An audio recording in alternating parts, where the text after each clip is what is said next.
What's good, y'all? Elvis here. Today I'll be reviewing my BabylissPro FX trimmer. All right, first things first, I've had these for maybe 3 years now. I actually have 2 pairs.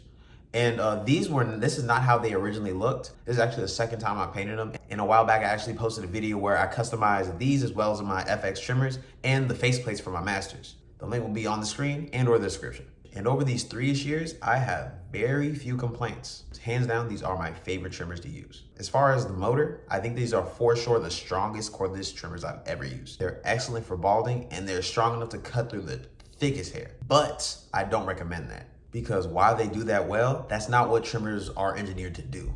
So over months and years of using it to take down bulk, you're gonna be wearing out your trimmers. These are great for balding stubble, but I don't recommend going from thick, long hair straight to bald with these. I would recommend using clippers to knock it down to stubble first and then clean it up with the trimmers. And I have detachable blade clippers as well as adjustable blade clippers. For my detachables, I have a 4/0 blade and that cuts just almost as close as the trimmer. When I fade, I like to leave hair at the bottom and cut that off at the end. So when I get to the point where I'm balding out the fade, I've already taken the hair down basically to bald with the detachables, and then I just clean up a little bit of stubble I see with the trimmers. Clippers and trimmers have different jobs for a reason. If you're using your tools outside of their intended purpose, they're not gonna live as long.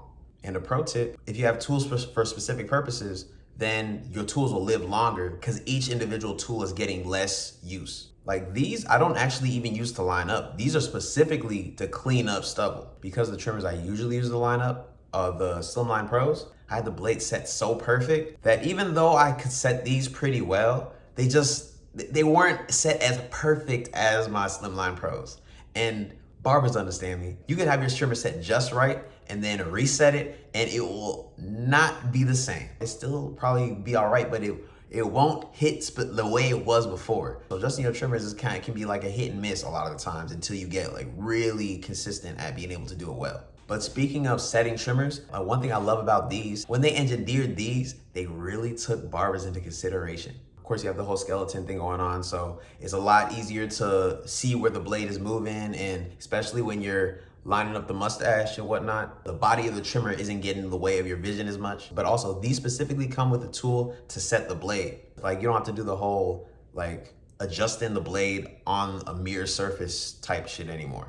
You don't even have to take the blade off to set it. They have these little screws right here that are exposed, and it comes with its own little screwdriver, which is kind of like an Allen wrench. So the process of setting the blade is slightly different, and I feel like there's a little bit of a learning curve with that because the way I set my Slimline Pros, I can get these consistently to hit.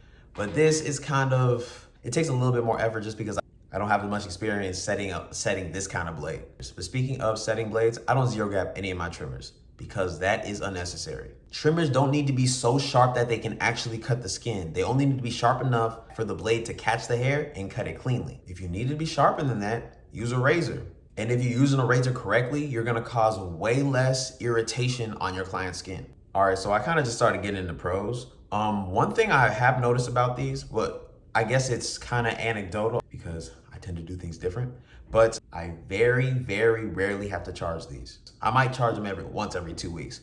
But keep in mind, I have other trimmers and I also try to be as time efficient as possible with all my tools. If I'm in the middle of cutting somebody and really just looking at the line, trying to, make my plan, I turn my trimmers off so I'm not using up energy. Let's say I'm in the middle of lining somebody up, I put that middle line in and I'm just assessing the hairline, trying to come up with my plan of attack, I turn off my trimmers. I don't need to be using unnecessary electricity. But another pro I forgot, these do not really get hot. These stay pretty cool. It probably has a lot to do with how they're designed, but these do not get hot like that. But also, I don't be leaving my trimmers on unnecessarily. Generally with cordless trimmers, I wouldn't expect them to get hot, especially compared to corded trimmers. The OG and its T-outliners, if you're lining somebody up and you just have them on the entire time you're lining somebody up and you're taking your time, they're gonna be hot as hell. But I don't wanna give these too much praise for that because it's basically true for all my cordless trimmers, including my Slimline Pros. Another pro, especially compared to my Slimlines, these have some solid weight to them. Metal, they feel solid in my hands, but they're not heavy. But in comparison, my Slimline Pros are kind of lightweight and plasticky, and they kind of feel like a toy. They kind of feel like a toy in comparison, especially comparing the power. But also, debatably, I think a trimmer's power is not super important depending on what you're using it for. Because if you're using it for its intended use, It doesn't have to be that powerful because you're using it to clean up a little bit of stubble and put in lines. It doesn't need to be as powerful as a clipper. But of course, on the trimmer, it has a little indicator light. And right now it's flashing because it's low, and you know, I have no reason to charge it because these are just like the ones I keep at the crib. I got a pair at the shop. It comes on when it's charging, it's flashing when it's low, you know, regular stuff. All right, but I've sung my praises for these trimmers. Now let's talk about cons. Wow, actually, I'm not gonna front. I'm kind of struggling to come up with cons. The only real issue I got with these is that, you know, they're not set as perfectly as I want them to be, but that's just a skill I gotta work on, or that's something I could just get somebody else to do for me. If I'm fishing for a complaint, I guess I could complain about the sound. It's not as quiet as I prefer, but I'm not bothered by it that much, to be real. I just feel like it's louder than what it could be, but that's me trying to complain about these trimmers. But also, it's really hard for me to complain about Babyliss because their customer service A1, bro. Like, I didn't have any issues with the trimmers I bought, but a few months after like I bought one of my FX clippers, like the motor was acting up, and I just called them, told what the problem was, and they sent me a replacement. So I believe they have a similar policy with these. Don't quote me, but I'm pretty sure it covers manufacturer defects or performance issues within like a year and some change after it's made. Actually, scratch all that shit. You don't quote me. Look it up for yourself because it might be different. It might have been changed. I could just be wrong. But either way, if you're in the warranty period and it's a manufacturer issue or whatever, from my experience, they're good for handling it. If I was to rate these trimmers out of 10, I might give them a 9.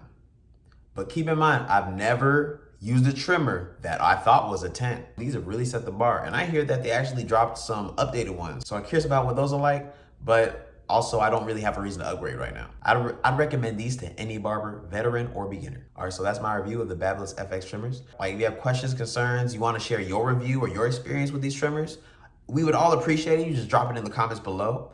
But if you got any value from this video, please go ahead and like and subscribe. It's really appreciated. And if you haven't already, go ahead and follow me on Instagram at CutsByElvis. But thank you again. Till next time, Craft Over Clout, I'm out.